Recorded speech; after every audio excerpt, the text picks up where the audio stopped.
चलो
good afternoon everyone.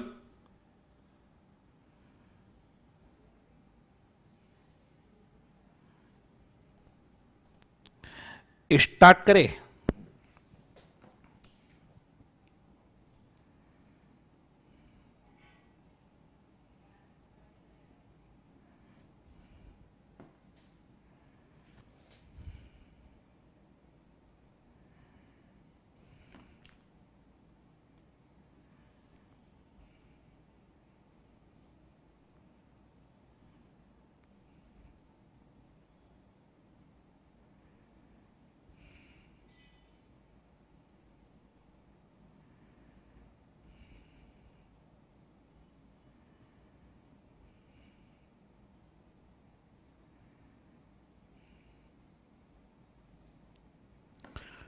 चलो start करते हैं बच्चों।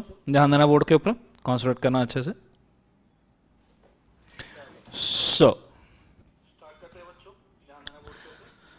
Good morning, good afternoon, good evening everyone. This is Darshan Khar reporting live from wowclass.com। और आज हम हैं हमारे नेक्स्ट लेक्चर के ऊपर जो है इकोनॉमिक्स का। मेरे प्यारे नालायकों, आज हम इकोनॉमिक्स शुरू करने वाले हैं, तो मैं चाहूंगा बहुत अच्छे से बोर्ड के ऊपर ध्यान देना और इकोनॉमिक्स के कंटेंट के ऊपर बहुत अच्छे से कॉन्सेंट्रेट करना, ठीक है। अ,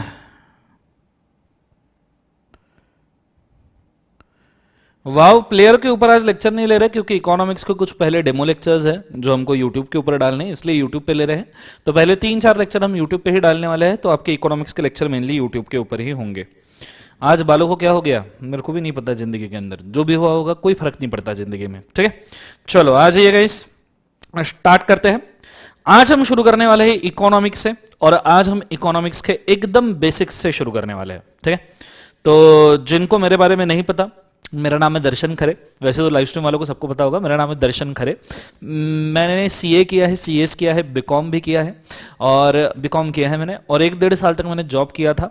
और मैं बहुत अच्छे से पढ़ाता हूँ। पिछले 10 साल से मैं लॉ पढ़ा रहा हूँ। सीए फाइनल लॉ से मैंने शुरू किया था।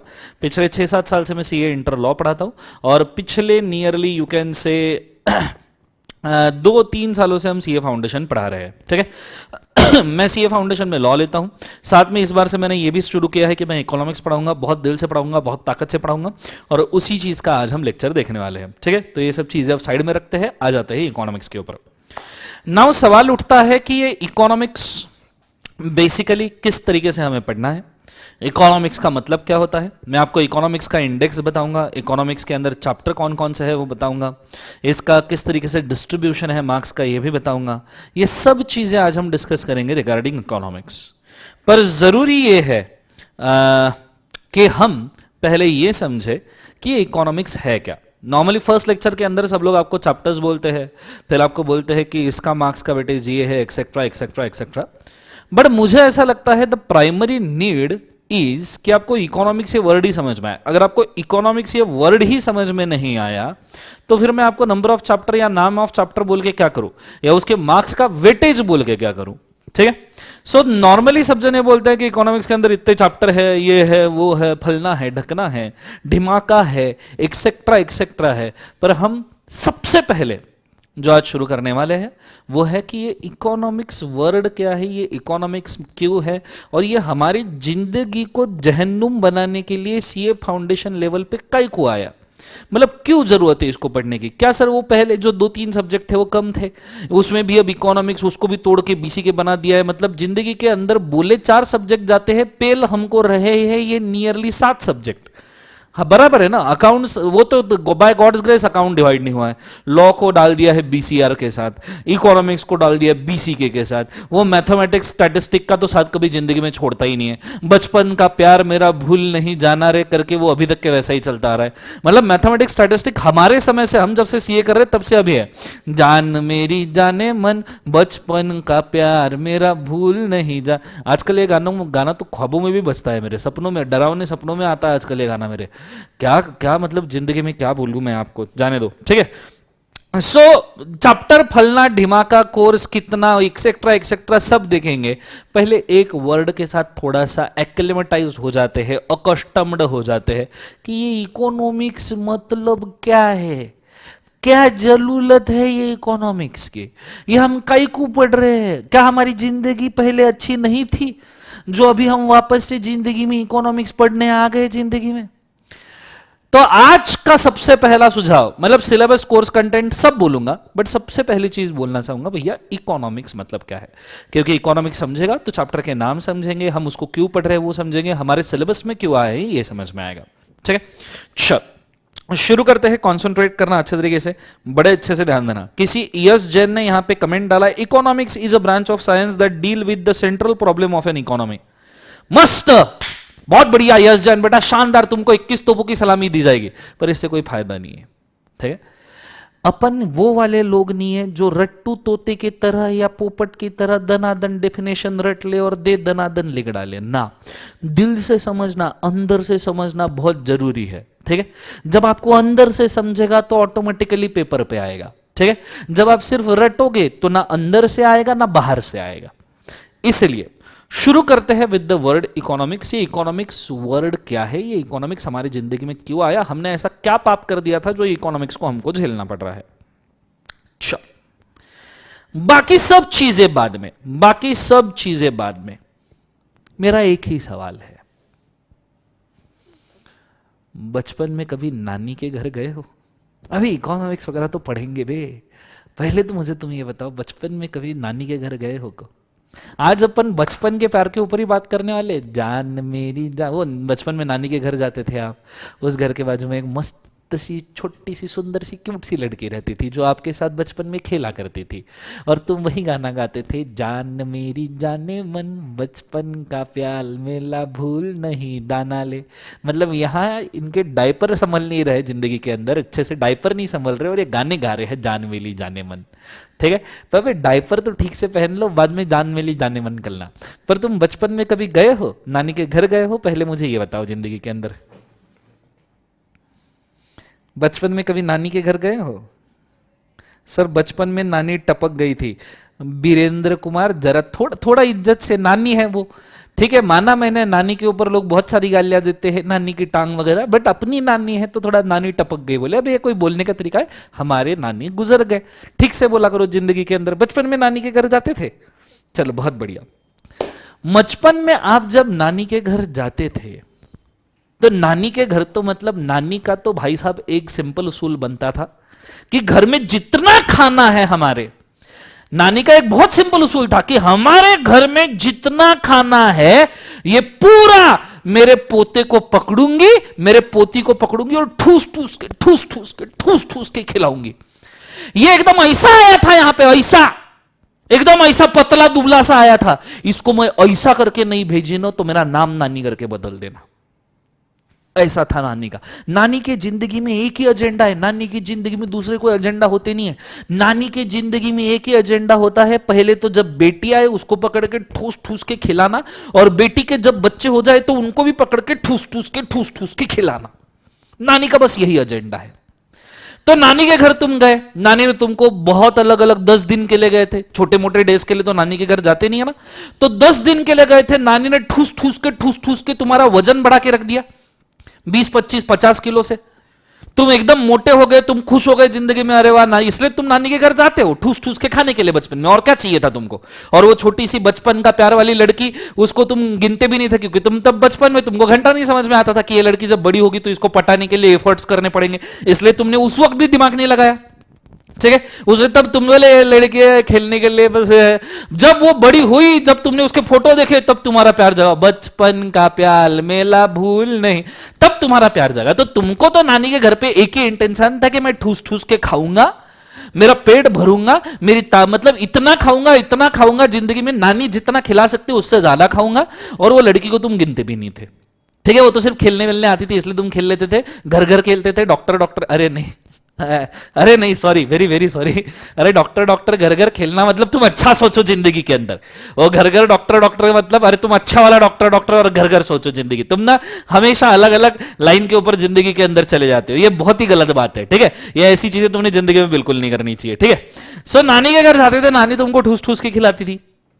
फिर आता था वो एक समय जब 10 दिन बाद नानी का घर छोड़ना पड़ता था, तुम नानी के घर से कदम बाहर निकालने जाते थे।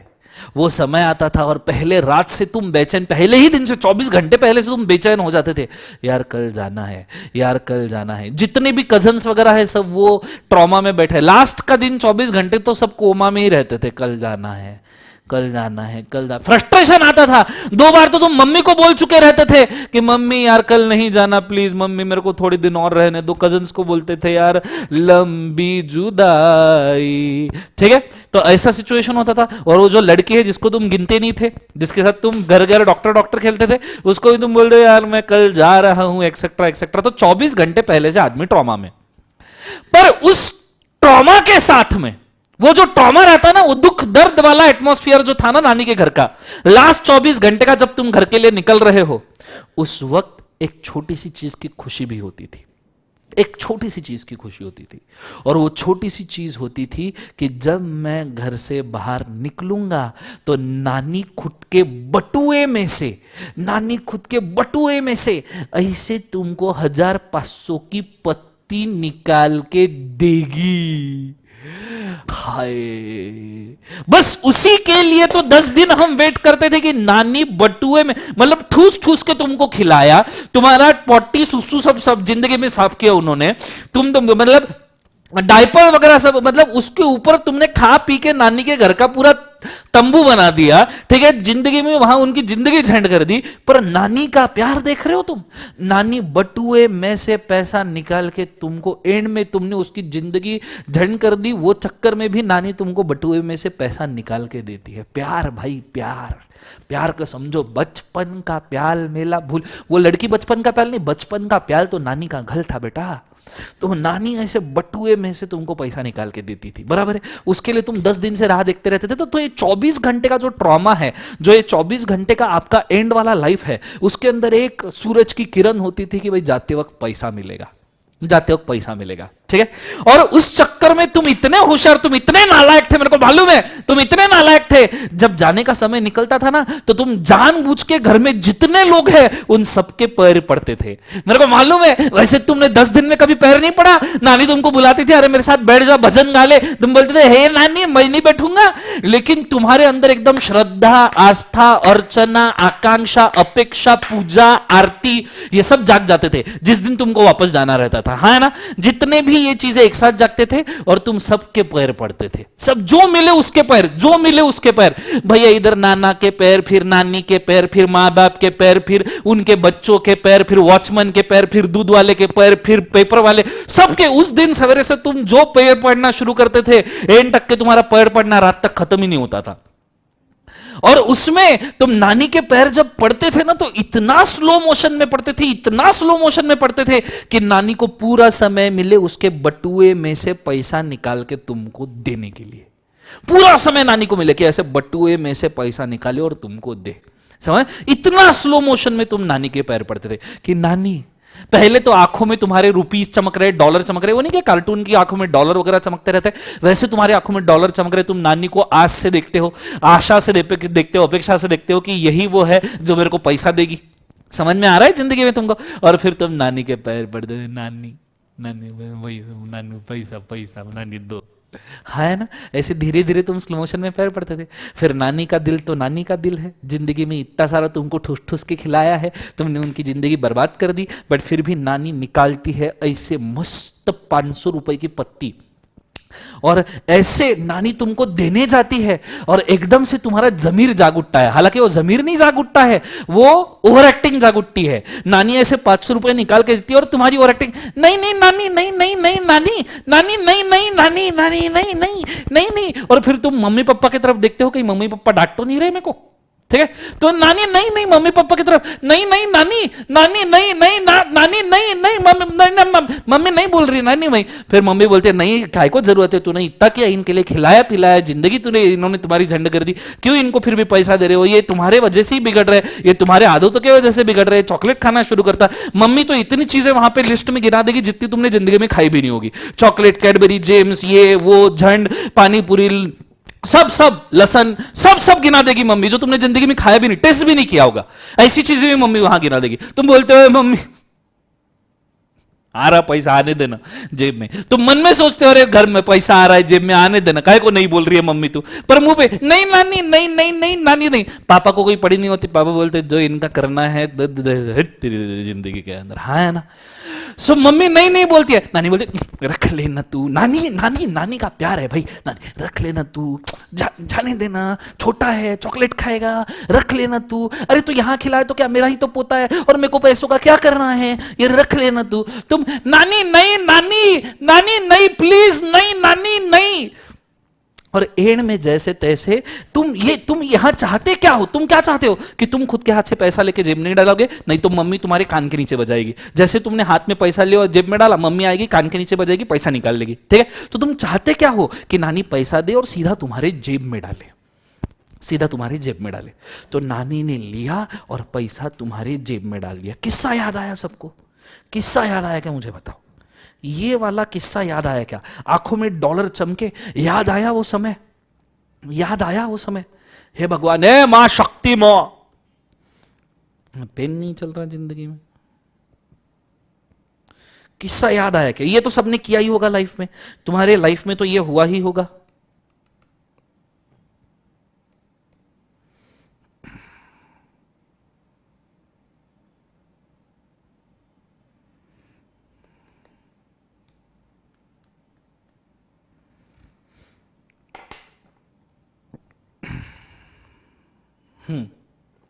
सो बेसिकली अब यहां पे अगर हम बात करें तो नानी ने भाई साहब तुमको गिफ्ट में दिए रुपए, बड़े अच्छे से ध्यान देना, तुमको गिफ्ट में दिए नानी ने रुपए 500।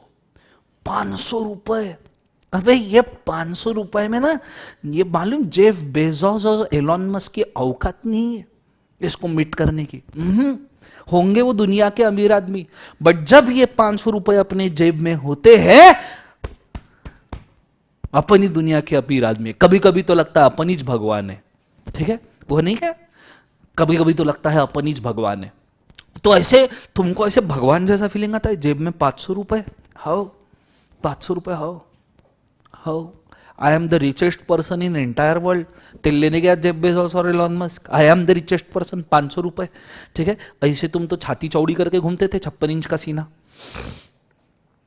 जैसे ही ये 500 रुपए जेब में तुम्हारे आए, वैसे ही घर जाते वक्त, ट्रैवल करते वक्त तुम एक ही चीज सोचते थे, इसके अंदर मैं क्या क्या करूं, ये 500 रुपए के अंदर मैं क्या क्या करूं, मां कसम, इसके अंदर मैं क्या कर सकता हूं, क्या नहीं कर सकता हूं, इसके अंदर मैं क्या मजे कर सकता हूं, क्या खा पी सकता हूं, क्या क्या जी सकता हूं, कहां कोल्ड ड्रिंक पी सकता हूं, कहां चॉकलेट खा सकता हूं, कहां चिप्स खा सकता हूं, कहां दाबेली, कहां पानी पूरी, कहां वो पेप्सी, कहां गोला है, इसके अंदर मैं क्या क्या कर सकता हूं।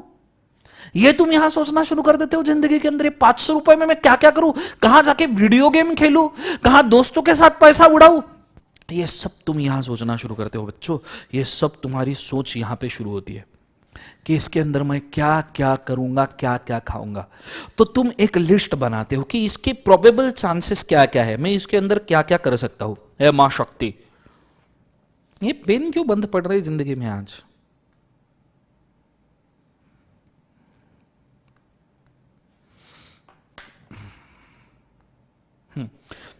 तो इसके अंदर मैं क्या क्या करूं, तो तुम बनाते हो एक बजट, पूरी फाइनेंशियल प्लानिंग। भैया देश के, इंडिया की इकोनॉमी की भी इतनी भयंकर प्लानिंग नहीं हुई होंगी जितने तुमने इसके ऊपर समय दिया होगा। तुम लिस्ट लिखते हो कि भैया पहले चॉकलेट, चॉकलेट तो मस्त है भाई, चॉकलेट तो खाना ही है, मतलब कैडबरी तो खानी, वो 10 रुपए की किस्मी बार वगैरह मिलती थी, वो तो खाना ही है, मतलब खाना है, मतलब खाना है। फेवरेट चॉकलेट खाऊंगा मतलब खाऊंगा, किंडर जॉय मतलब किंडर जॉय। फिर उसके बाद में दूसरा चिप्स, फिर उसके बाद में तीसरा कोल्ड ड्रिंक, वो तो पीना ही है जिंदगी में, थम्सअप, पेप्सी, फैंटा, माजा, कुछ ना कुछ तो पीना ही है ना जिंदगी में, इसमें से एक तो जरूरी है बहुत। चौथा पानीपुरी, पानीपुरी खाना है। पांचवा दाबेली, चीज वाली, दाबेली चीज वाली। छठवा भैया वीडियो गेम खेले हम, वीडियो गेम। सातवां दोस्तों के साथ एंजॉय, दोस्तों के साथ एंजॉय। अरे मूवी, एक तो मूवी देखनी पड़ेगी ना, मूवी देखनी पड़ेगी ना, 50 रुपए में मूवी देखते थे तुम, ठीक है, एक मूवी देखनी पड़ेगी। अच्छा, मूवी से रिगार्डिंग एंसिलरी खर्चा अलग, मूवी में चाहिए पॉपकॉर्न, मूवी के अंदर चाहिए खारे दाने, मूवी के, अच्छा मूवी के अंदर चाहिए, अच्छा एक तो और रह गया इसेंशियल एलिमेंट 9, कुरकुरे। कुरकुरे के अंदर तो हमारी जिंदगी कुरकुरी हुई थी, कुरकुरे थे इसलिए हमारी जिंदगी कुरकुरी थी, नहीं तो हमारी जिंदगी में था क्या। वो ऑरेंज कलर के कुरकुरे पैकेट के लिए तो हम जान दे दे, तुम क्या बात कर रहे हो, हम जान दे देंगे ऑरेंज कलर के कुरकुरे के पैकेट के लिए, ऐसी तो हमारी जिंदगी चल रही थी। समझ में आ रहा है सबको, हाँ है ना। तो तुमने पूरी लिस्ट बनाई, अब तुमने लिस्ट बनाई, लिस्ट के अंदर का तुमने खर्चा वर्चा लिखना शुरू किया कि भैया चॉकलेट मैं खा सकता हूं 50 रुपए का कैडबरी, ठीक है, 50 रुपीज का कैडबरी। चिप्स, चिप्स भी मैं 50 रुपए के खा जाऊंगा। कोल्ड ड्रिंक, कोल्ड ड्रिंक 30 रुपए में काम बन जाएगा, आधे लीटर 35-40 रुपए में काम बन जाएगा, आधे लीटर के बॉटल में। पानीपुरी, पानीपुरी को तो लग जाएगा यार, पानीपुरी इज इसेंशियल, 80-90 रुपए पानीपुरी के लिए लग जाएंगे। उसके बाद में दाबेली, दाबेली ठीक है 30-40 रुपए में बन जाएगा काम।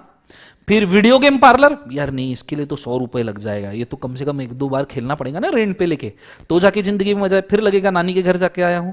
दोस्तों के साथ एंजॉय पेप्सी वेप्सी पीना, बर्फ का गोला वगैरह खाना, चलो उसके लिए सिक्योर्ड रखते हैं 100 रुपए।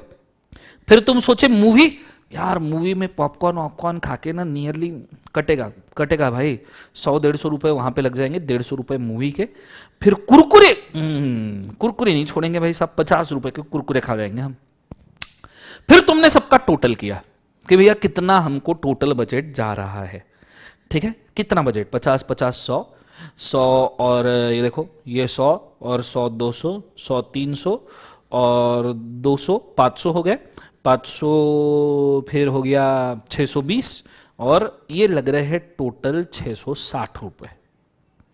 जब तुम्हें पता चला साला मिले हैं मेरे को 500 रुपए और बन रहे हैं 660 का बजट, साला want is unlimited, want is unlimited. इसमें तो और 5 चीजें मैंने गिनना भूल गया, वो बचपन का प्यार मेरा भूल नहीं जाने वाली लड़की को भी मेरे को 20 रुपए का चॉकलेट देना है, ठीक है, घर के बाजू वाली उसको भी 20 रुपए का चॉकलेट देना है, साला मिला 500 660, बहुत ना इंसाफी है, ये कैसे होता है।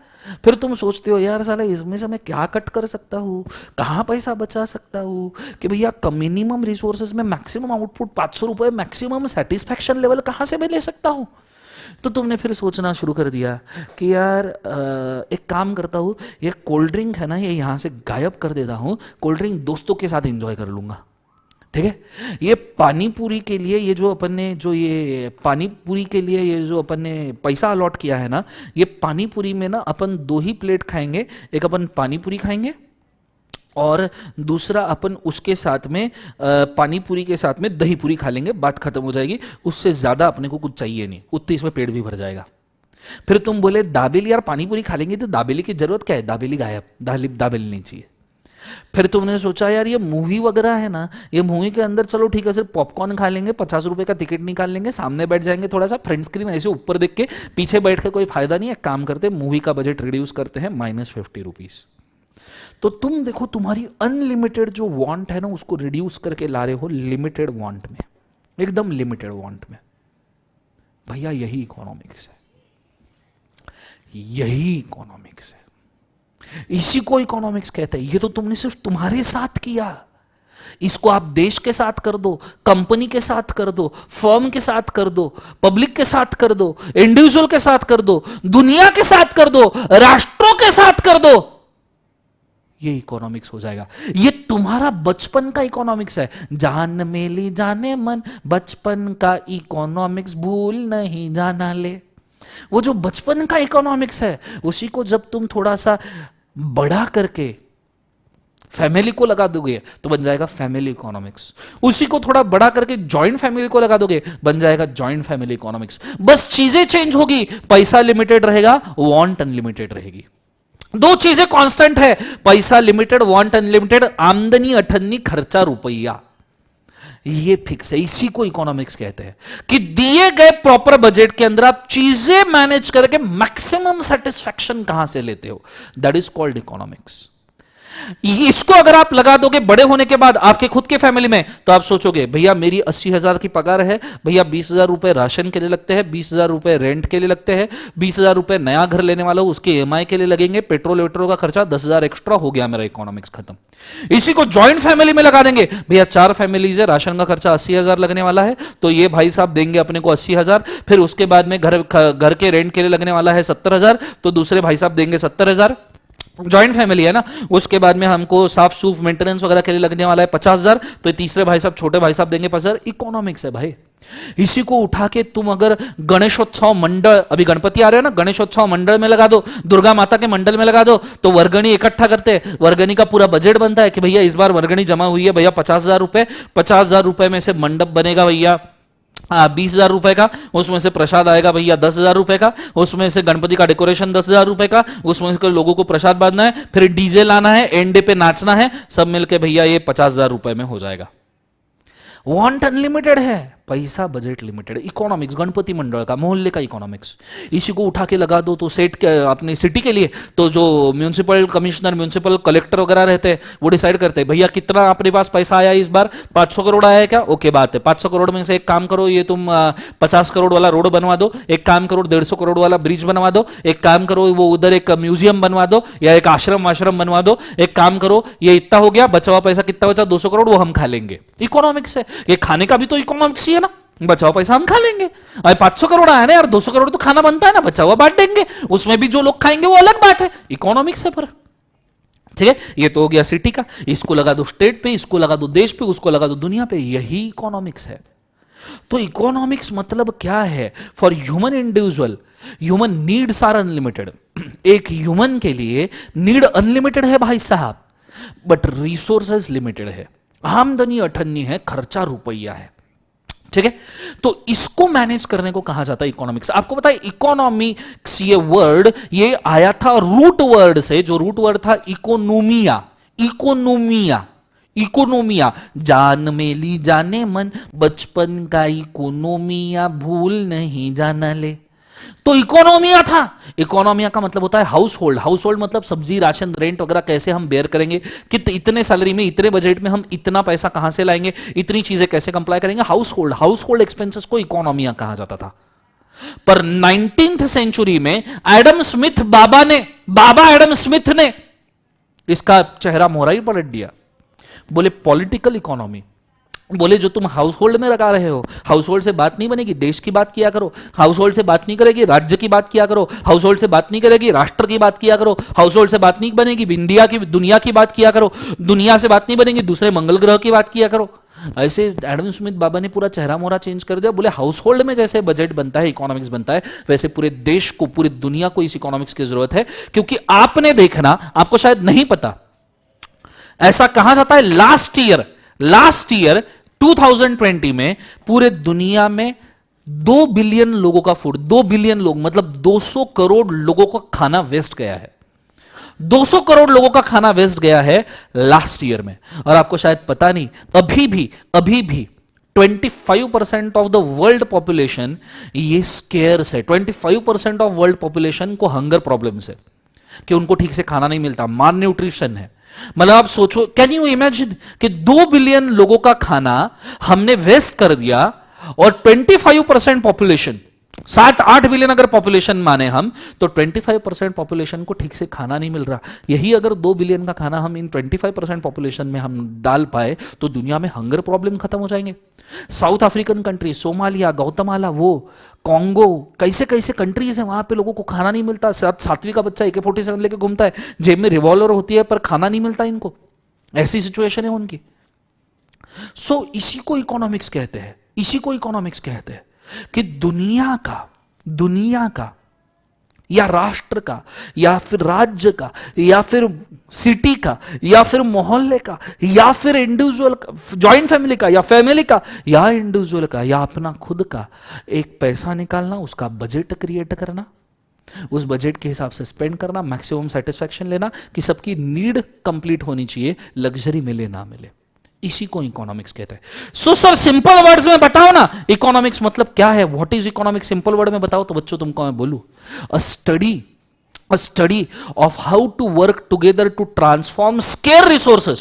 सब मिलके एक साथ हम कैसे काम कर सकते हैं जिससे स्केयर्स रिसोर्सेस, स्केयर्स मतलब बहुत कम रिसोर्सेस है, बहुत कम पैसा है, 500 रुपए दिए हैं नानी ने, scarce resources into good services to satisfy infinite wants of human के जो इनफाइनाइट वांट है उनको हम स्केर्स से केयर्स रिसोर्सेज में कैसे सेटिस्फाई कर सकते हैं। अभी तो चलो इलेक्ट्रिक व्हीकल आ रहा है दुनिया में, नहीं तो पेट्रोल का प्रॉब्लम हो जाता था, अभी सब लोग इलेक्ट्रिक व्हीकल पे शिफ्ट कर रहे हैं। नहीं तो याद रखना दुनिया में पेट्रोल का इतना प्रॉब्लम होता था कि 2 साल बाद दुनिया का पेट्रोल खत्म हो जाता था और कोई आदमी गाड़ी नहीं चला सकता था। बट थैंक्स टू अभी इलेक्ट्रिक व्हीकल आ रहा है, तो हमने हमारे स्केर्स रिसोर्सेज पेट्रोलियम है ना, अब उनको साइड में निकाल के रखा, अब हम इलेक्ट्रिक व्हीकल पे शिफ्ट हो रहे हैं। भाई साहब यही तो इकोनॉमिक्स है, this is only the economics, कि भैया हमको समझ में आया कि भैया पेट्रोलियम प्रोडक्ट के, एलपीजी के रिसोर्सेज स्केर्स है, तो इसको हमने साइड में रखना चाहिए, हमने कोई दूसरा ऑप्शन ढूंढना चाहिए, हमने इलेक्ट्रिक व्हीकल्स निकाल लिया। ठीक है, अब इलेक्ट्रिसिटी की डिमांड बढ़ जाएगी, इलेक्ट्रिसिटी की डिमांड बढ़ेगी तो हमको थर्मल पावर, हमको हाइड्रो इलेक्ट्रिक पावर, इनके प्लांट्स बढ़ाने पड़ेंगे।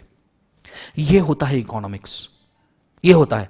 हम बोलते हैं कि भैया यहां देश में पेट्रोल के रेट्स बढ़ रहे हैं, अबे बहुत अच्छी बात है, पेट्रोल के रेट बढ़ रहे हैं इंडिया में, पेट्रोल के रेट बढ़ रहे हैं, लोग इलेक्ट्रिक व्हीकल के ऊपर शिफ्ट होंगे, लोग इलेक्ट्रिक व्हीकल के ऊपर शिफ्ट होंगे, पैसा भी बचेगा लोगों का, इन्वेस्टमेंट भी हो जाएगा, और नेचर में जो पोल्यूशन है वो भी कम होगा। बहुत अच्छी बात है, पेट्रोल एलपीजी के प्राइसेस बढ़ रहे हैं। Electric consumption is the most resourceful area जो अभी हमारे लिए हो सकता है। So study of how to work together, सब मिलकर एक साथ कैसे काम करें, जो स्केर्स रिसोर्सेज को हम गुड सर्विसेज में कन्वर्ट करके इनफाइनाइट ह्यूमन वांट्स को कन्वर्ट करें, हम इसे कहते हैं भाई साहब economics. It is allocation of resources by nation to various uses. Nation के पास जितने रिसोर्सेज उसको अलग अलग यूज के लिए लगाए। पेट्रोलियम हम बाहर से इंपोर्ट कर रहे हैं, पेट्रोलियम महंगा करना ही चाहिए, शायद आपको नहीं पता, जो हम बाहर से पेट्रोल इंपोर्ट करते हैं ना, उसकी उम्र लंबी चौड़ी हमारी फॉरेन एक्सचेंज चला आता है। जो हम बाहर से पेट्रोल इंपोर्ट करते हैं ना, उससे पोल्यूशन होता है, उससे इलेक्ट्रिक व्हीकल को बढ़ावा नहीं मिलेगा। अभी भी अगर पेट्रोल सस्ता करके रखा, लेट्स इमेजिन तुमको पेट्रोल 50 रुपए पर लीटर में दे दिया, लोग इलेक्ट्रिक व्हीकल के ऊपर शिफ्ट नहीं होंगे, जो एनवायरमेंट को डैमेज हो रहा है वो ऐसा ही होता रहेगा, ग्लोबल वार्मिंग बढ़ता रहेगा। इकोनॉमिक्स है भाई साहब। तो नेशन जब डिसाइड करता है कि भैया इस बार हमको इतना पेट्रोलियम मिला है, हम उसको अबे छोड़ो पेट्रोल, पेट्रोल को तो चलो हम डिस्ट्रीब्यूशन डिसाइड कर लेंगे। कोरोना की वैक्सीन, जब हमारे पास स्टार्टिंग में बहुत स्केर्स वैक्सीन थे, तो देश ने डिसाइड किया, इकोनॉमिक्स है भैया, बहुत बड़ा इकोनॉमिक्स है, कि भैया वैक्सीन बनाने वाली दो ही कंपनी है, कोविडशील्ड और कोवैक्सीन, ये दो ही वैक्सीन बन रहे हैं इंडिया के अंदर। तो एक काम करते हैं, जो सबसे ज्यादा रिस्की है उनको पहले निपटा दो, 55 साल के ऊपर के सबको वैक्सीनेट कर दो भाई साहब, बाकी किसी को वैक्सीन नहीं मिलेगा। इकोनॉमिक्स है, इकोनॉमिक्स है। 55 साल के ऊपर के लोग हो गए, फिर चलो 45 के ऊपर के निपटाओ सबके सब, उन इकोनॉमिक्स है भाई साहब। वैक्सीन कम थे, डिमांड ज्यादा थी, डिमांड इनफाइनाइट थी, वैक्सीन लिए पहले उनको निकाल दिया जो रिस्की एरिया में है, फिर उनको निकाल दिया जो कम रिस्क एरिया में, फिर भैया वैक्सीन और बने, ला लिए कि भैया 18 साल के ऊपर वालों को सबको दे दो। इकोनॉमिक्स है, स्केर्स रिसोर्सेस को सबने टुगेदर मिलकर, कैसे, हमने भी ऑब्जेक्शन नहीं लिया, हमने कभी ऑब्जेक्शन नहीं लिया जब वैक्सीन कम थे और 55 साल के ऊपर वालों को दिए जा रहे थे, हम भी समझ रहे थे ये टुगेदर वर्किंग हुआ, हम भी समझ रहे थे कि हमको जरूरत नहीं है, ये पहले 55 साल के ऊपर वालों को दो, इनकी जान ज्यादा खतरे में, हमने ये समझा, इसे तो टुगेदर वर्किंग कहते हैं, इसे ही तो टुगेदर वर्किंग कहते हैं। स्केर्स रिसोर्सेस को उठा के दे दिया, फिर 45 ईयर्स, फिर 18 ईयर्स, अभी बच्चों के वैक्सीन आने वाले हैं, कई सारे लोगों के तो 18 ईयर्स के प्लस में सेकंड डोजेस हो गए, हो सकता है आप में से कितने सारे लोगों के हो गए होंगे। इकोनॉमिक्स है भाई साहब, रिसोर्सेस वैक्सीन का स्केर्स था, पर सबको एकदम आराम से दिया। Half of the population will be vaccinated by end of December, बची हुई हाफ में से 30% पॉपुलेशन को ऑलरेडी कोरोना हो चुका है, तो उनको वैक्सीन लेने की जरूरत नहीं है। दिस माइट बी पॉसिबल कि इंडिया के अंदर हम अगले वेव्स कम कर सकते हैं, भैया इकोनॉमिक्स है। Next, process to increase the productivity capacity of resources. Existing resources में हम प्रोडक्टिव कैपेसिटी बढ़ा सकते हैं क्या भाई साहब? सिर्फ रिसोर्सेस अलोकेशन नहीं, एग्जिस्टिंग रिसोर्सेस में और क्या प्रोडक्टिव बन सकता है, चलो उसको देखते हैं। ऐसा हो सकता है कि भैया जो वैक्सीन हम बना रहे हैं 18 साल के ऊपर के लोगों के लिए, उसका कोई बाय प्रोडक्ट निकल जाए, उससे दवाई बन जाए, रेमडेसिविर। हो सकता है ना भैया, हम वैक्सीन बना रहे थे कि भैया हमने एक लीटर का सॉल्यूशन लिया, वो सॉल्यूशन से हमने वैक्सीन क्रिएट कर दिया, चलो 1 लीटर के सॉल्यूशन में 75% वैक्सीन बना, बचा हुआ 25% वेस्ट जा रहा है, चलो इससे कोई दवाई बना देते हैं, कैंसर की बना देते हैं, रेमडेसिविर बना देते हैं, डेंगू की बना देते हैं, मलेरिया की बना देते हैं, उसके अंदर भी डेथ केसेस है, तो चलो भैया इससे तो वैक्सीन तो बन गया, पर चलो कैंसर की दवाई बनाते हैं, रेमडेसिविर की बनाते हैं, मलेरिया की दवाई बनाते हैं। इकोनॉमिक्स है भाई साहब, 1 लीटर ही सॉल्यूशन था वैक्सीनेशन के लिए, उसमें से 75% इफेक्टिव वैक्सीन बना, 25% में हमने और कोई दवाई बना दी। Increase the productive capacity of resources, जो रिसोर्सेस से प्रोडक्ट है। आपको पता है पेट्रोलियम, हमारे पास 1 लीटर अगर क्रूड ऑयल आता है ना, 1 लीटर क्रूड ऑयल, उसमें से 40% पेट्रोल निकलता है, if I am not wrong, जहां तक मेरे को पता है क्रूड ऑयल में से 40% पेट्रोल निकलता है, 20% डीजल निकलता है, 20-30% डीजल निकलता है, फिर उसमें से बचा हुआ निकलता है रॉकेल, घासलेट एक्सेट्रा फिल्टर कर करके। तो देखो 1 लीटर पेट्रोल के किसी भी पार्ट को हम छोड़ते नहीं है, प्रोडक्टिव कैपेसिटी ऑफ रिसोर्सेज बढ़ा दी भाई, उसी में से पेट्रोल निकल रहा है, उसी में से डीजल, उसी में से रॉकेल निकल रहा है, उसी में से कोल निकल रहा है, सब उसी में से निकल रहा है। क्लियर है? Productive capacity of resources, 1 litre लेके आए, उसके अंदर से 4 अलग अलग ऑयल्स बना के दे दिए। So, what is economics? Economics does not ensure that all problems of resources will be solved. Economics आपको कभी प्रॉमिस नहीं करता, ये सब्जेक्ट आपको कभी प्रॉमिस नहीं करेगा पूरे दुनिया का इकोनॉमिक्स या नानी ने दिए हुए 500 रुपए का इकोनॉमिक्स कभी आपको प्रॉमिस नहीं करेगा तुम्हारे सब प्रॉब्लम सॉल्व होंगे, क्योंकि प्रॉब्लम सॉल्व होने लायक ही नहीं है। जब नीड से इनफाइनाइट है तो प्रॉब्लम कहां से सॉल्व होगा? हो ही नहीं सकता प्रॉब्लम सॉल्व, कहां से होगा? तो इकोनॉमिक्स आपको कभी प्रॉमिस नहीं करेगा कि तुम्हारे सब प्रॉब्लम सॉल्व होंगे, तुम्हारी सब नीड्स मीट होंगी, कभी नहीं, क्योंकि तुम्हारी नीड इनफाइनाइट है। इंसान है तो इनफाइनाइट नीड है, तो कभी सॉल्व नहीं हो सकती। आज तुम उसको 5 स्टार होटल देखो, कल बोलेगा 7 स्टार चाहिए। कल 7 स्टार दे दो, परसों बोलेगा मेरे को स्पेस होटल में बैठना है। परसों स्पेस होटल में बिठा दो, बोलेगा मंगल ग्रह के होटल में बैठना है। परसों मंगल ग्रह के ऊपर बिठा दो, बोलेगा मेरे को सूरज के ऊपर जाके बैठना है। अभी नीड कभी खत्म ही नहीं होने वाली। इकोनॉमिक्स कभी भी आपको प्रॉब्लम्स को सॉल्व कंप्लीट नहीं कर पाता, but it will maximise the productivity which can solve the problem to the maximum levels. पूरे तो सॉल्व कभी नहीं होंगे, पर इससे प्रोडक्टिविटी इतनी बढ़ जाएगी कि मैक्सिमम प्रॉब्लम मैक्सिमम लेवल पे खत्म हो जाएंगे। ये है economics. So what is economics? देखो भाई साहब, हमने तुम्हारे नानी के घर से शुरू किया था इकोनॉमिक्स, फिर हमने इंडिविजुअल का देखा, फिर हाउस होल्ड का देखा, फिर कंट्री, फिर देश वगैरह का इकोनॉमिक्स, और फिर हमने डिसाइड किया कि भैया इकोनॉमिक्स का मतलब ये होता है। ऐसे इकोनॉमिक्स का मतलब डिराइव किया जा सकता है। This is how the economics should be done. So economics, फिर से एक बार बोल दूं, इकोनॉमिक्स मतलब क्या? उनके लिए जो मेरे को बोलते हैं सर एक और बार बोलना, सर एक और बार इरशाद सर, उनके लिए भैया जितना तुमको रिसोर्स मिला है नानी के घर से 500 रुपए मिले हैं, ठीक है, फैमिली इनकम में 1 लाख रुपए मिले हैं, जॉइंट फैमिली में 5 लाख रुपए मिले हैं, मोहल्ले के गणपति मंडल के लिए 10 लाख मिले हैं, पूरे सिटी का कलेक्टर का बजट 50 करोड़ का है, पूरे स्टेट का बजट 500 करोड़ का है, पूरे इंडिया का बजट 5,000 करोड़ का है। ये जो 500 से लेके 5,000 करोड़ में जो ज्योग्राफी और जो पॉपुलेशन हम कंट्रोल कर रहे हैं, उसके अंदर हमारे नीड्स को कंप्लीटली मीट करने की कोशिश को कहा जाता है economics. In maximum scarce resources, maximum possible outcome to satisfy maximum needs is economics. ये चीज को याद रखना। समझ में आया क्या? मुझे कमेंट के अंदर बोलना। समझ में आया क्या? मुझे कमेंट के अंदर बोलना, बड़े अच्छे से बोलना कि आपको समझ में आया क्या। और मैं चाहूंगा ये चार्ट आप लिख के रखिए, जो इकोनॉमिक्स का बेसिक अंडरस्टैंडिंग आपको बड़े अच्छे से देके जाएगा। Go for it fast. समझ में आया क्या? जरूर बोलना। कैसा लगा वो भी बोलना। क्लियर है क्या वो भी बोलना प्लीज।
चलो डन एवरीबॉडी, लिखना हो गया।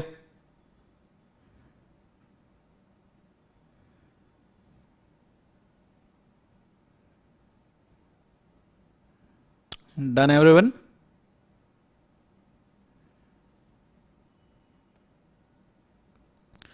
चलो बहुत बढ़िया, thank you so much Rohan बेटा। नाउ व्हाट आई विश कि हमने इतना सारा जो पढ़ा है वो अपने बुक में दिया है क्या? ये बुक अपने मॉड्यूल से ही बनाए हैं, ICAI के मॉड्यूल से बनाए हैं। पूरे 4 कलर बुक है, ताकतवर कलरफुल बुक है।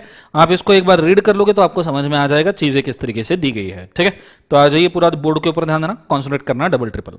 Economics introduction. The term economics, मां शक्ति मां, ठीक है, the term economics owes its origin from the Greek word economia, ये हमने ऑलरेडी देखा, which means household. In 19th century वो आए ना एडम स्मिथ बाबा जिंदगी झंड करने के लिए, ठीक है, उन्होंने बोला the wealth of the nation is considered to be first modern work of the economics. Wealth of nation ये पहला बुक था जिसको में अंदर उन्होंने इकोनॉमिक्स को समझाया। To understand what is economics, consider the following situation. It is your birthday, your mother gives you 1000 as a gift. ये मिथिकल है, ये ऐसे नहीं होता जिंदगी के अंदर। मम्मी 1000 रुपए देती ही नहीं है बर्थडे को बचपन में, कोई संबंध नहीं आता कि तुमको मम्मी बचपन में 1000 रुपए देगी। मम्मी खाने पीने को देगी, मम्मी केक कटाएगी, दोस्तों को बुलाएगी, उनको चूड़ा लाडू देगी, बात खत्म हो गया। ठीक है, इतना ये मिथिकल है, ये पात्र घटना है, काल्पनिक लग रही है मेरे को, इसलिए अपन ने नानी के घर का एग्जाम्पल लिया। ठीक है, तो नानी ने तुमको 1000 रुपए दिया, ऐसे ये बर्थडे मम्मी कुछ नहीं देती, मम्मी फटके देती है जिंदगी में बर्थडे के दिन पे। ठीक है, तो यहां लिखो नानी ने दिया ना, मम्मी झाड़ू पोछा कटका जो भी बर्तन फर्तन जो मिलेगा उससे धोड़ा लेगी जिंदगी में तुमको, पर ये तुम बर्थडे पे 1000 रुपए नहीं है, नानी ने 1000 रुपए दिया। मेरे को एग्जाम्पल ही पसंद नहीं आया, हट बिल्कुल ये एग्जाम्पल मुझे बिल्कुल पसंद नहीं आया, आप दू। ठीक है, आगे you are free to spend the money, ऐसा मम्मी ने बोला। You can buy yourself a dress at 1000। बचपन में कोई ड्रेस बाय करता है? अरे हट, कोई संबंध ही नहीं आता बचपन में कोई ड्रेस बाय करे इसका, हट। वो ड्रेस के ऊपर, ड्रेस जैसी टुच्ची सी चीज के ऊपर बचपन के अंदर खर्चा करें हम, हट पागल है हम। You can give a party to your friends, इसका भी कोई ये मैं बोल रहा हूं ये एग्जाम्पल ही वाहियात एग्जाम्पल है। पार्टी देता है कोई दोस्तों को मतलब है दोस्तों को पार्टी वार्टी देने में? अबे दोस्तों को लूटते हैं, पार्टी नहीं देते हैं। You can spend whole money of them, इसका तो कोई सवाल ही पैदा ना होता। मेरा बस चले तो मैं दोस्तों को लूट के उनसे पार्टी ले लूं। ठीक है, you can go to movie and eat in the restaurant, ये हो सकता है, ये जरूर हो सकता है, ये एक ही चीज है जो इसके अंदर रियलिस्टिक है। You can buy yourself a book and you can buy yourself a book, ये तो मतलब हद हो गई जिंदगी में, ये तो मत, अरे भाई ये रियलिस्टिक एग्जांपल नहीं है। कौन पागल है जो नानी ने या मम्मी ने 1000 रुपए देने के ऊपर बुक बाय करके आता है? पागल हो गए हो तुम हैं? कौन से ग्रह से बिलोंग करते हो? कौन से ग्रह पे बुक बाय करने जाते हैं जब नानी 1000 रुपए देती है? तब कौन से ग्रह पे लोग जाते हैं बुक बाय कर? कैसी जिंदगी है जिंदगी का, क्या बताऊं मैं अभी तुमको? गुस्सा आता है मेरे को ये देख के यार, कैसे कैसे एग्जाम्पल बनाते, कुछ तो लॉजिकल एग्जाम्पल बनाया करे, कोई सेंस है इस एग्जाम्पल में कि बुक बाय करेंगे करके? पागल दिख रहे हैं हम यहाँ पे बुक बाय करने के लिए? क्या चल रहा है लाइफ में? बुक मैं यूट्यूब पे भी मेरा ही लेक्चर मेरे ऊपर चल रहा है, बुक बाय करेंगे। हट पागल है हम कि नानी 1000 रुपए देने के बाद बुक बाय करने जाएंगे? हम हमारे घर के बुक्स बेच के आएंगे, रद्दी बेच के आएंगे पैसा कमाने के लिए जिंदगी के अंदर। हम ऐसे लोग हैं जो घर के बुक्स बेच के आएंगे पैसा कमाने के लिए। बुक्स के नाम पे तो हमने पापा से अभी तक के कितने पैसे लिए हैं जो हमने इधर उधर उड़ा दिए, बोल रहे बुक बाय करेंगे। समझ ही नहीं सकते, हमारी भावनाओं को ही समझ नहीं सकते, क्या बताऊं मैं इसको आगे।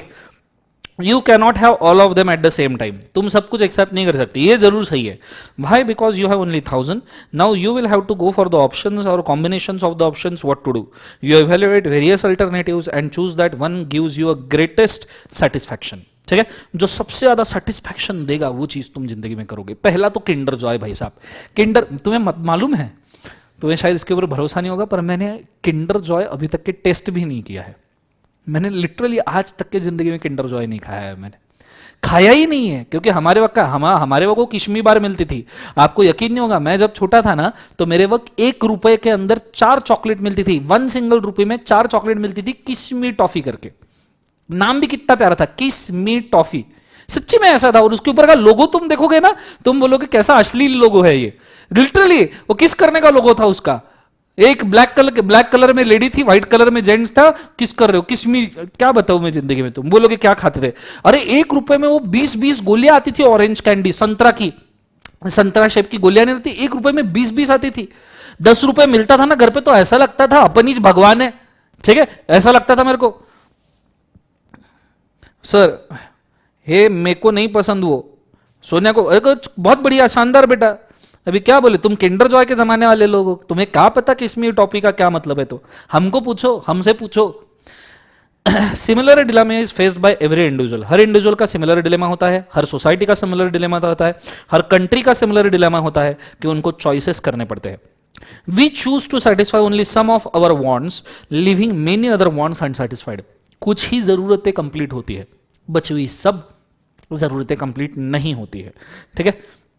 Those two fundamental factor, human being have unlimited wants and the means to satisfy these unlimited wants is relatively scarce. Resource scarce है, want unlimited है भैया, ठीक है। Economics is thus a study, अब ये देखो ये पूरा का पूरा मैंने आपको लिख के दिया है, ठीक है, तो ये पूरा पैराग्राफ आप खुद पढ़िए और खुद मार्क कीजिए, ये मैं आपको मेंशन करना चाहूंगा। Go for it fast.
पढ़ना हो जाए डन बोल देना बच्चों।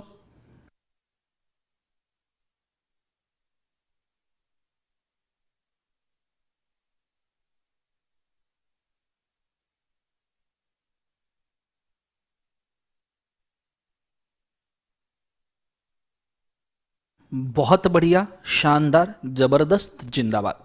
नाउ पूरा ध्यान मुझे बोर्ड के ऊपर चाहिए, कॉन्सेंट्रेट करना अच्छे से। ये तीनों पैराग्राफ आई गेस आपको समझ में आए होंगे क्योंकि वही हमने अभी अभी लिखे थे, ठीक है।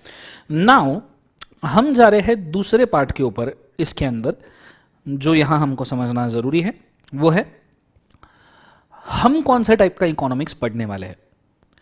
भाई साहब हम जिस टाइप का इकोनॉमिक्स पढ़ते हैं उसे कहते हैं बिजनेस इकोनॉमिक्स। यहां से थोड़ा टेक्निकल वाला कंटेंट शुरू होगा, तो मुंडी मुंडी छटको स्ट्रेट बैठो, बाबू सोना पिकाचू सबको छोड़ के, मेले बाबू ने थाना खाया क्या, मेले बेटी ने थाना खाया क्या, मेले बेटी कहाँ, एनीवेज ठीक है, हाँ मेले बाबू ने थाना खाया क्या, ये सब छोड़ के आप बोर्ड के ऊपर कॉन्सेंट्रेट कीजिए क्योंकि अब देख रहे हैं हम थोड़ा कंटेंट टेक्निकल वाला इशू, ठीक है, बड़े अच्छे से ध्यान देना।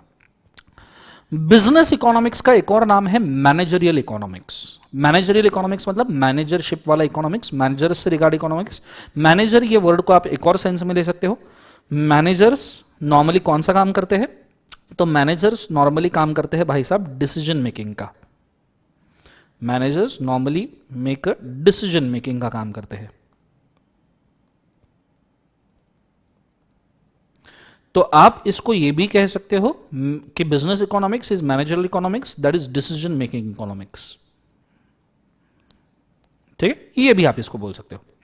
नाउ बिजनेस और मैनेजरियल इकोनॉमिक्स ये समझने के लिए आपको पहले इकोनॉमिक्स के दो पार्ट पढ़ने पड़ेंगे।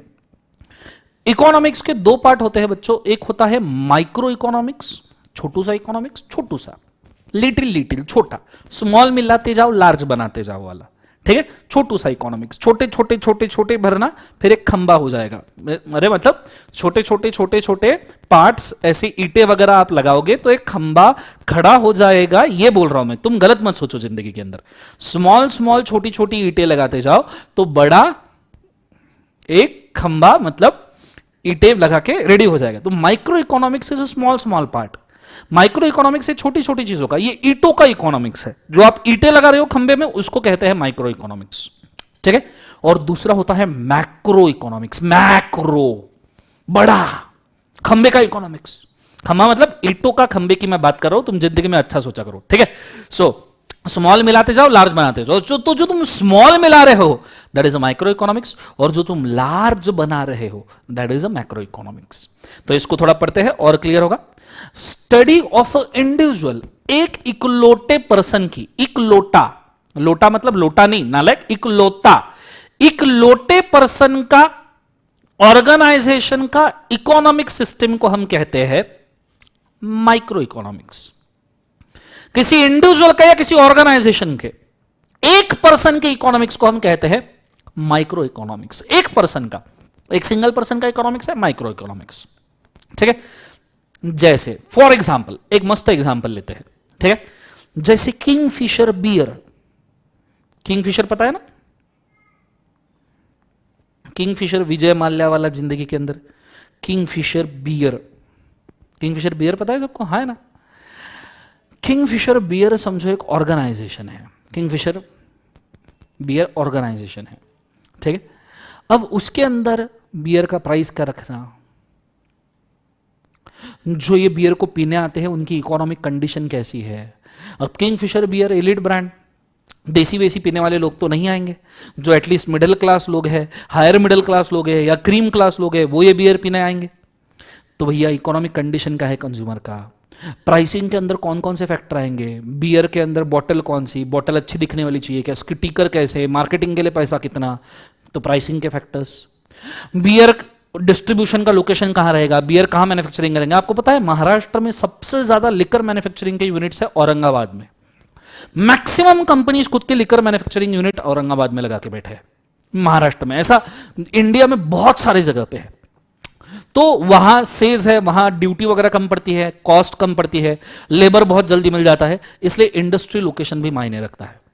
रॉ मटेरियल, लेबर, ये भी मायने रखता है। अब देखो किंगफिशर बियर के बारे में हम ये जितना भी सब कर रहे हैं, product pricing, economic condition, consumer factor, ये सिर्फ किंगफिशर बियर के बारे में हम कर रहे हैं। This is a micro economics. ये छोटा पार्ट है, एक ऑर्गेनाइजेशन एक इंडिविजुअल से रिलेटेड, दैट्स ऑल। भैया किंगफिशर बियर, उसका बजट और उसके लिए लगने वाले रिसोर्सेस सब जमा करके हमने दे दिया, that is a micro economics. ठीक है, एक ऑर्गेनाइजेशन के लिए बनाया गया इकोनॉमिक्स माइक्रो इकोनॉमिक्स।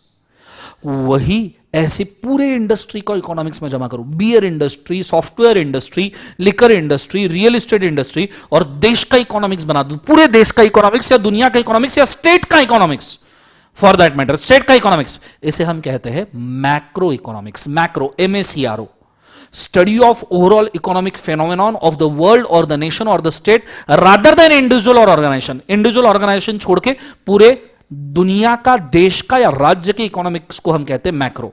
जैसे दुनिया, इंडिया का नेशनल इनकम कितना है, जीडीपी सुना है तुमने, जीडीपी। जीडीपी का लॉन्ग फॉर्म पता है किसी को, मुझे बता सकते हो कमेंट्स में, what is GDP? Can anyone tell me what is GDP? GDP सुना है जिंदगी में कभी? व्हाट इज जीडीपी बताओ कमेंट में। Gross domestic product. Gross domestic product मतलब आप ऐसा समझ सकते हो कि इंडिया का टोटल इनकम कितना है वो साल का, इंडिया का टोटल इनकम कितना है।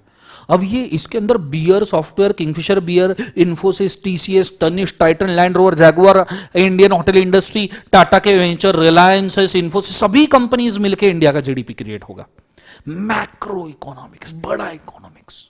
इंडिया का टोटल आउटपुट कितना है, balance of trade and balance of payment कितना है। Do you know what is balance of trade, balance of payment? Balance of trade and balance of payment is loan taken from foreign country, loan taken and given, loan taken and given to and from foreign country, to and from foreign country, foreign countries से हमने कितना loan और लिया और कितना दिया, आपको पता है? ये balance of trade, balance of payment के चक्कर में पाकिस्तान पूरा चाइना को बिक गया है। चाइना ने पाकिस्तान के अंदर इतना फाइनेंस किया है, इतना फाइनेंस किया है, और जब पाकिस्तानी लोग लोन रिपे नहीं कर पाए ना, तो चाइना ने सीधा सीधा उनके इंफ्रास्ट्रक्चर हथियाना शुरू कर दिए है, क्योंकि उन्होंने इंफ्रास्ट्रक्चर को मॉर्गेज रखा था। आपको पता है चाइना ने श्रीलंका में एक पोर्ट बना के दिया। उस पोर्ट को बनाने के लिए श्रीलंका में चाइना ने $500 मिलियन का इन्वेस्टमेंट किया। $500 मिलियन का इन्वेस्टमेंट किया श्रीलंका के अंदर चाइना ने पोर्ट बनाने के लिए, वो भी इंडिया के साइड में, मतलब श्रीलंका की जो इंडियन साइड है ना, उस जगह पे पोर्ट बनाने के लिए $500 मिलियन का श्रीलंका के अंदर इन्वेस्टमेंट किया चाइना ने। वहां एक मस्त पोर्ट बनाया। जब श्रीलंकन गवर्नमेंट इनको $500 मिलियन ले नहीं पाए, तो चाइना ने बोल दिया ठीक है ये पोर्ट हमारे नाम पे कर दो। अब चाइना का ऑथोराइज पोर्ट श्रीलंका में है। It is because of balance of trade and balance of payment system, कि लोन देना और लेना, इससे बहुत फर्क पड़ता है। मैक्रो इकोनॉमिक्स भाई साहब, मैक्रो। उसके बाद में industrial level, interest level of bank, CRR SLR सुना है तुमने? सीआरआर को नॉर्मली कहा जाता है मां शक्ति, मां शक्ति, मां। अरे यार मेरे को लगता है पेन ही उठा के फेंक देना चाहिए। ए मां शक्ति, ए मां शक्ति, मां। हाँ, CR is a cash reserve ratio, cash reserve ratio. SLR is statutory liquidity ratio, statutory liquidity ratio. आपको पता है ये रेशियोज बैंक्स को मेंटेन करने पड़ते हैं। कैश रिजर्व रेशियो मतलब कोई भी बैंक, कैश रिजर्व रेशियो मतलब कोई भी बैंक आरबीआई के पास में कितना पैसा डिपॉजिट रखेगा, इसको कहते हैं कैश रिजर्व रेशियो। कोई भी बैंक आरबीआई के पास में कितना पैसा डिपॉजिट रखेगा, that is to be considered as cash reserve ratio. What is statutory liquidity ratio? कि बैंक के खुद के पास कितना कैश, कितना लिक्विडिटी मेंटेन होना चाहिए, ठीक है, सो दैट अगर लोग विड्रॉ करने आए तो बैंक उसको दे पाए। तो एक कैश लिक्विडिटी रेशियो रहता है, उसे कहते हैं स्टैट्यूटरी लिक्विडिटी रेशियो। ये दोनों बैंक को मेंटेन करने पड़ते हैं, क्योंकि इससे आरबीआई इन्फ्लेशन और डिफ्लेशन कंट्रोल करता है, इन्फ्लेशन डिफ्लेशन कंट्रोल करता है। जरा मैं आपको समझाऊं, इसको थोड़ा समझना चाहोगे जिंदगी के अंदर? सीआरआर को समझना चाहोगे? तुम बोलो तो 1 मिनट के अंदर समझा सकता हूं मैं। सीआरआर बहुत इजी है समझने में, अगर आप थोड़ा भी दिमाग लगाओ और ओपन हो तो आपको सीआरआर समझ सकता है। माना ये सिलेबस का पार्ट नहीं है अपने, बट स्टिल मैं आपको बता सकता हूं इफ यू विश। सुनना चाहोगे? चलो, आपको अगर शायद पता हो या ना पता हो, सीआरआर जो है ना, कैश रिजर्व रेशियो, इससे इन्फ्लेशन आरबीआई कंट्रोल करता है। इंडिया में इन्फ्लेशन सुना है? इन्फ्लेशन, इंडिया में इन्फ्लेशन सुना है आपने? इन्फ्लेशन का मतलब जानते हो? इन्फ्लेशन मतलब महंगाई कितनी बढ़ी, ये आरबीआई कंट्रोल करता है। आरबीआई, इन्फ्लेशन और सीआरआर का बहुत घनिष्ठ संबंध है, ठीक है? समझो, मैं आपको समझाता हूं किस तरीके से घनिष्ठ संबंध है। समझो सीआरआर ये आरबीआई ने बढ़ा दिया, सीआरआर ये आरबीआई ने बढ़ा दिया, सीआरआर बढ़ गया मतलब बैंक आरबीआई के पास जो कैश रखेगा वो रुपीज आरबीआई के पास ज्यादा डिपॉजिट करना पड़ेगा। सीआरआर बढ़ाया, कैश रिजर्व रेशियो बढ़ाया, मतलब बैंक को आरबीआई के पास ज्यादा पैसा रखना पड़ेगा, कैश रखना पड़ेगा रिजर्व में आरबीआई के पास, कि आप कभी कुछ फ्रॉड वॉड करके जाते हो तो उसको आरबीआई यूज कर पाए। सो सीआरआर आरबीआई ने बढ़ा दिया मतलब बैंक ने आरबीआई में ज्यादा डिपॉजिट रखा। बैंक ने आरबीआई में ज्यादा डिपॉजिट रखा मतलब बैंक की लिक्विडिटी, बैंक ने आरबीआई में ज्यादा डिपॉजिट रखा मतलब बैंक की लिक्विडिटी कम हो गई, बैंक की लिक्विडिटी कम हो गई, बैंक के पास का पैसा कम हो गया। सो बैंक लिक्विडिटी कम हो गई, बैंक के पास पैसा कम हो गया। बैंक की लिक्विडिटी कम हो गई, बैंक के पास पैसा कम हो गया, तो बैंक ने बढ़ा दिए इंटरेस्ट रेट, बैंक ने बढ़ा दिए इंटरेस्ट रेट लोन के ऊपर के, लोन इंटरेस्ट रेट बैंक ने बढ़ा दिए कि भैया आप लोन लोगे तो बैंक इंटरेस्ट रेट लोन के बढ़ा दिए, और डिपॉजिट, एफडी फिक्स डिपॉजिट के इंटरेस्ट रेट घटा दिए।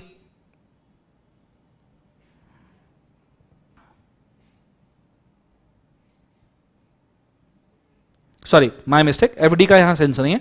बैंक ने लोन इंटरेस्ट रेट बढ़ा दिया बिकॉज बैंक के पास में पैसा था कम, बैंक अब बांट कम सकती थी, तो बैंक ने इंटरेस्ट रेट बढ़ा दिया। बैंक ने लोन का इंटरेस्ट रेट बढ़ा दिया तो मार्केट में, देखो कैसा लिंक्ड है ये बच्चों, बड़े अच्छे से ध्यान देना। बैंक ने लोन इंटरेस्ट रेट बढ़ा दिया तो मार्केट में पैसा हो गया कम, मार्केट में जो फंड्स है, मार्केट में लोगों के पास जो पैसा वो हो गया कम, क्योंकि बैंक ने लोन इंटरेस्ट रेट बढ़ा दिया तो लोग लोन कम लेंगे। मुझे बताओ, ज्यादा इंटरेस्ट रेट पे लोन लेते हो, कम इंटरेस्ट रेट लोन लेते हो? अब बैंक ने इंटरेस्ट रेट बढ़ा दिया तो लोग कम लोन लेंगे। तुमने देखा कि भैया होम लोन बढ़ चुका है, 10% हो चुका है, तुम लोन नहीं लोगे, पर अभी होम लोन 6% पे अवेलेबल है, तुम होम लोन ले सकते हो, तुम सोच सकते हो, तो मार्केट से फंड्स हो गए कम। मार्केट से फंड्स हो गए कम तो लोगों की परचेसिंग पावर हो गई कम। लोगों की परचेसिंग पावर हो गई क्या, बोले एक बार जोर से, कम।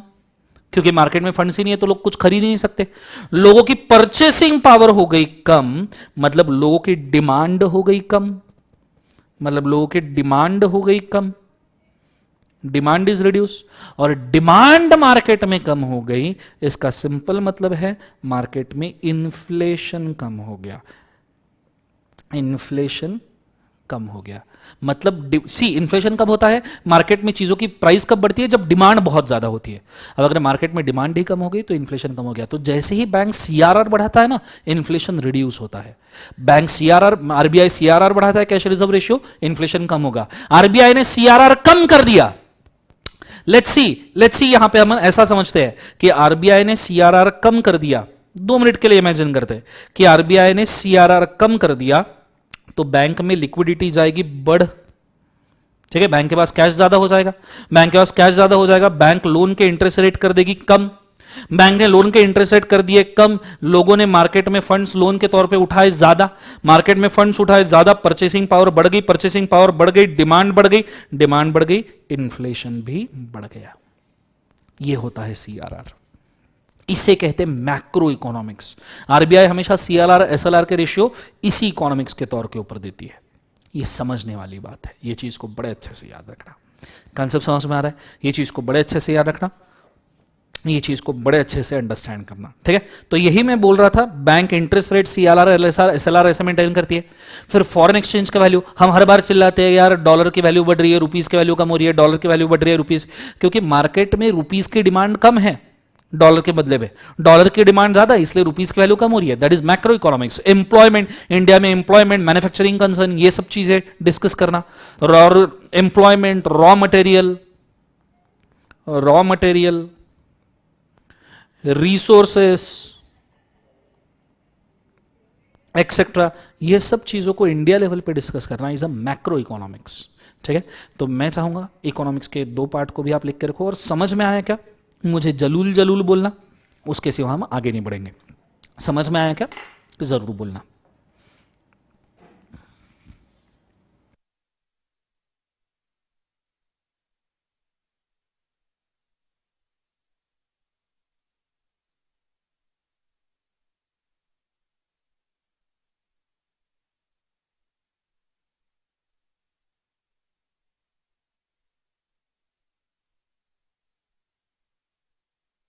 बहुत बढ़िया, शानदार।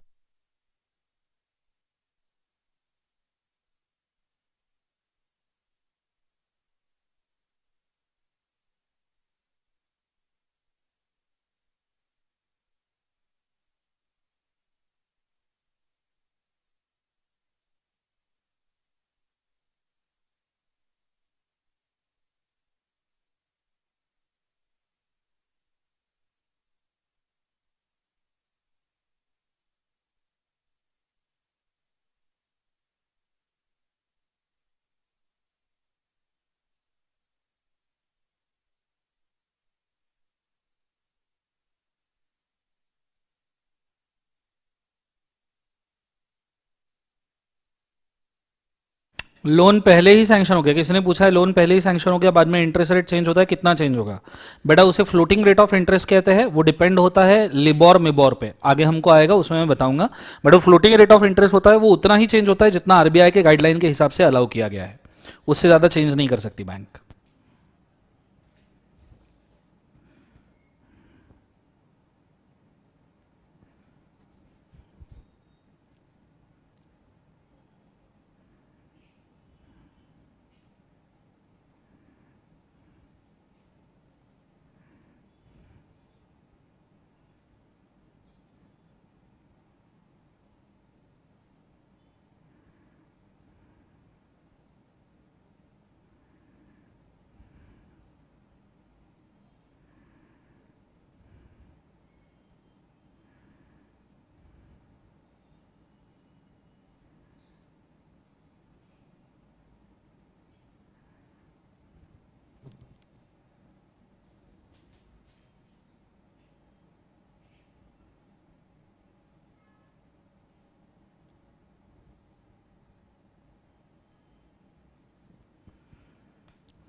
चलो डन हो जाए तो डीन डूना डीन डान डून डीन कर देना। CRR चाहिए तो लिख के रखो सब जन।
चलो डिन डोना डिन डान डून डीन डान हो गया है सबका, बहुत बढ़िया, शानदार।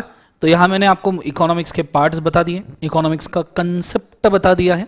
Now it is a time कि मैं अभी आपको सिलेबस के बारे में थोड़ा सा बताऊं।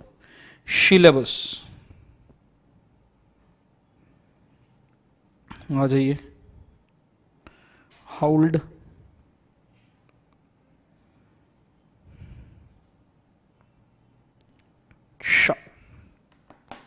सो हम थोड़ा सिलेबस के बारे में जानते हैं। तो सिलेबस लिख लेना साइड में सबने, बड़े अच्छे तरीके से लिख लेना सिलेबस क्या है इकोनॉमिक्स का। सो सबसे इकोनॉमिक्स के अंदर हमारे 5 चीजें हैं। पहले तो मैं आपको बोल दूं सब्जेक्ट का नाम क्या है, हमाशक्ति। हमाशक्ति, हाँ। सब्जेक्ट का नाम है बच्चों बिजनेस इकोनॉमिक्स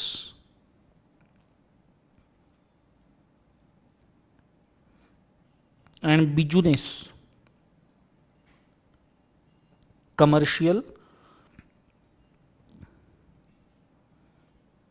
नॉलेज।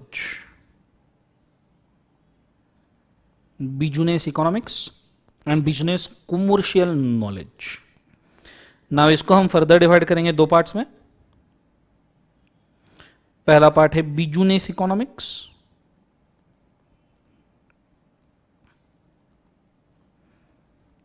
आपको शायद सबको पता होगा business economics comes for 60 marks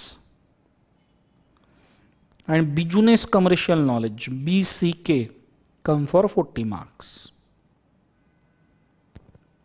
ये चीज को याद रखना। नाउ इसके अंदर चैप्टर के name introduction to business economics, ये पहला चैप्टर है। बी बिजनेस इकोनॉमिक्स को हम बी बोलेंगे प्यार से।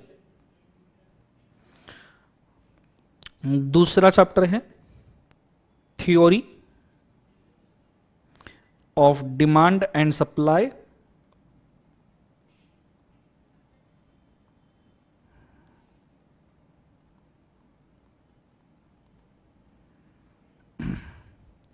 तीसरा चैप्टर है theory of production and cost. चौथा चैप्टर है price determination in different markets.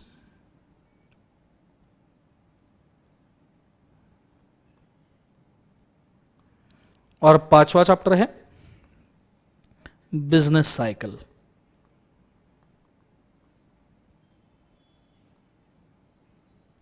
ठीक है। इंट्रोडक्शन टू बिजनेस इकोनॉमिक्स के लिए टोटल मार्क बच्चों दिए जाते हैं, दैट इज 15 to 20% मार्क्स। ये परसेंटेज मेंशन कर रहा हूं मैं। 15 to 20% मार्क्स का मतलब होता है, अगर हम कंसिडर करें तो 9 से लेके 12 मार्क, ठीक है। फिर theory of demand and supply and theory of production and cost के लिए 35 to 40% मार्क दिए जाते हैं। 35 to 40% मार्क मतलब 20 से लेके 24 marks. Price determination in different markets के लिए नॉर्मली 25% से 30% मार्क होते हैं। दैट इज 12 मार्क्स से लेके 18 मार्क, सॉरी 15 मार्क्स से लेके 18 मार्क्स।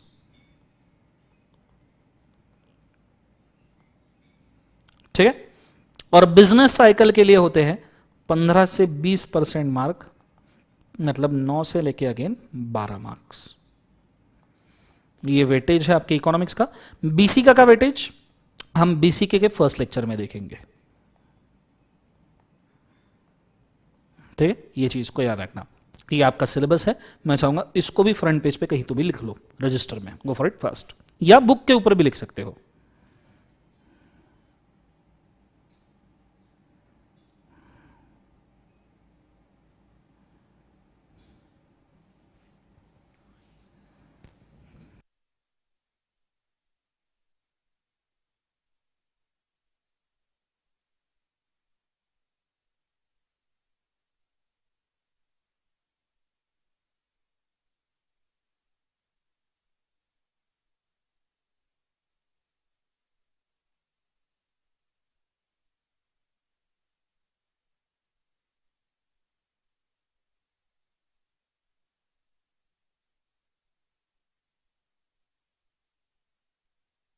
लक्ष्य अग्रवाल का सवाल है, हमें माइक्रो पढ़ना है या मैक्रो। हमें ऐसा समझ लो 80% सिलेबस या 90% सिलेबस माइक्रो का है, बचा हुआ 10-20% हमें मैक्रो पढ़ना पड़ेगा। ठीक है।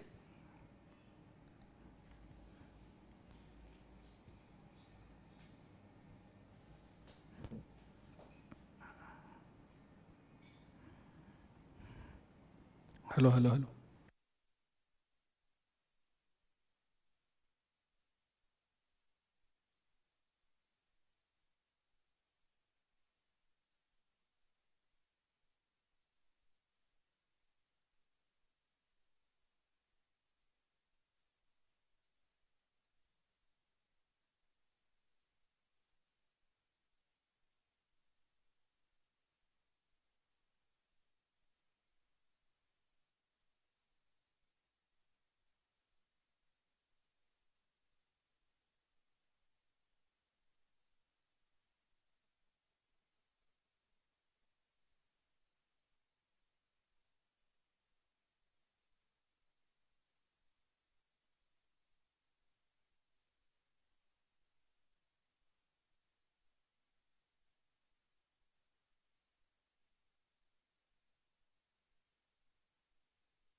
डन हो गया सबका?